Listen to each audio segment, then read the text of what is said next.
Magandang tanghali mga kabay. So ito yung pangalawa ko na repair. Kasama pa rin ito sa model kanina na dito 5032. So ang sira nito mga kabay, ganun din.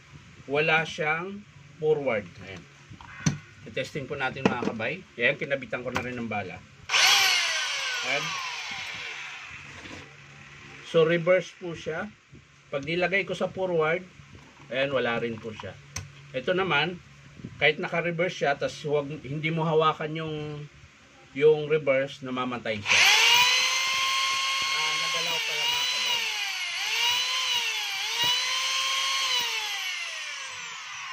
So, titesting natin yung hammer mga kabay. Ito mga kabay ay 3 mode ito. Meron siyang drill, hammer, tsaka chipping. Ayan. Pero pang light lang na chipping mga kabay. Hindi siya pwede sa mga buhos. Pwede man siya sa buhos pero ano lang, yung pangmaliitan lang. Ayan. Yung pag nag-electrical yun, pwede ito. So ito mga kabay, ang presyo nito, kung gusto nyo bumili, bisitahin nyo po dito sa 530 T. Alonso, Santa Cruz, Manila. Hanapin nyo po yung Powerman Hardware. Dito po yan nabibili. So ang presyo nito mga kabay, nasa mga 13,000. Ayan.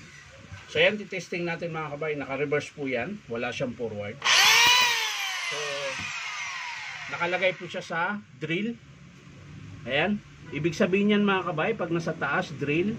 Kapag sinilik nyo paayon sa bala, tsaka sa spindle, ibig sabihin po niya naka-hammer ka po.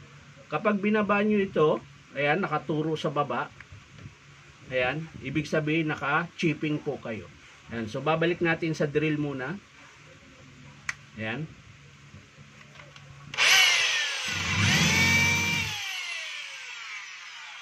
So wala pong problema sa drill niya mga kabay, okay naman. So lagay natin sa hammer. Ayan po. Wala na. Kailangan mong hawakan yung reverse para umandar. So okay pa naman yung hammer niya mga kabay. Ilagay natin sa chipping, yung hindi siya umiikot pero pumapalo siya.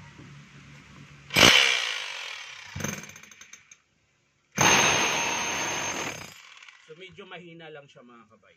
Ayan. So pag ganyan mga kabay, mahina yung tibag, tapos okay naman lahat, yung drill niya okay naman. So ang papalitan natin niya mga kabay ay yung o-ring niya tsaka yung dulo. Yung spindle nito mga kabay, malakas na po yung palag. Ayan.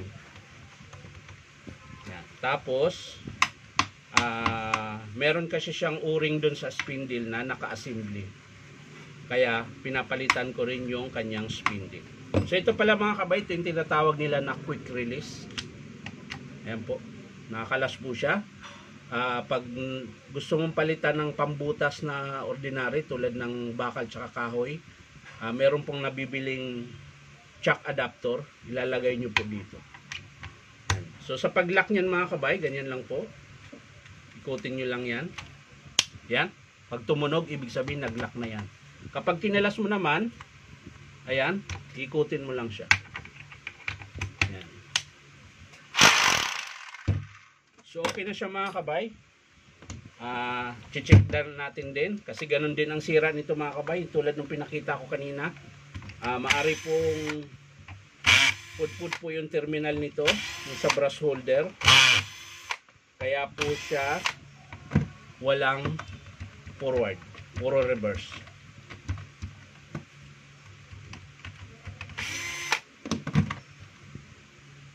So ayan, papaanda rin po natin nakaganito kung wala ba siyang siklab.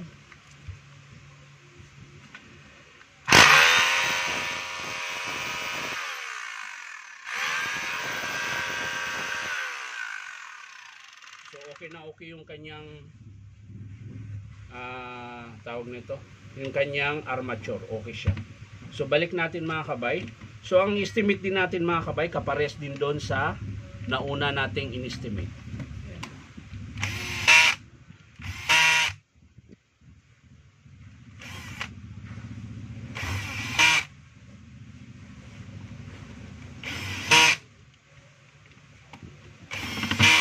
So yan mga kabay, tapos na po yung estimate natin. So ipapakita ko na lang sa inyo mga kabay kapag in-approve ito ng customer kung paano magkalas ng spindle, magkabit ng o-ring, magkabit ng brush holder. Ayan. So check ko lang yung kanyang lever, baka pudpud. So ang pagkalas nito mga kabay, 'di ba naka-hammer po, naka-chipping 'yan. Angat mo lang siya, ayan, naka-hammer. Angat mo siya uli, isa pa. Ayan, naka-drill na 'yan. So pag kinalas yun mga kabay, kailangan itong arrow nakatutok po dun. Ayan. So gagamit po kayo ng plies. Ayan. Ganun lang po. Ayan. Ipitin nyo lang yung ng plies. Yan. Tapos paatras. Yan. So yan mga kabay. Pwede mo nang kalasin. Yan. So yan mga kabay. Kung napapansin nyo. Maiksi na po yung kanyang pin. Tsaka malapit na siya maputol. O may tama na siya. Yan. Pero hindi po lahat ng rotary hammer ng DeWalt pare-para sila ng pagtanggal ng lever. Magkaiba po. Ito, dito 5144 ang model nito. Dito 5144, dito 5032, dito 5033. Magkaparehas po sila ng pamamaraan kung paano tanggalin yung selector. Ayan. So ibabalik ko ito mga kabay. Okay naman, magpapalit tayo nito. Ayan, kung paano nyo po kinalas mga kabay, ganun din po yung pagbalik. Ayan. Ayan, didiin nyo lang ulit. Tapos gamit kayo ulit ng plies, kasi medyo matigas po yan. Pero minsan malambot. Ayan.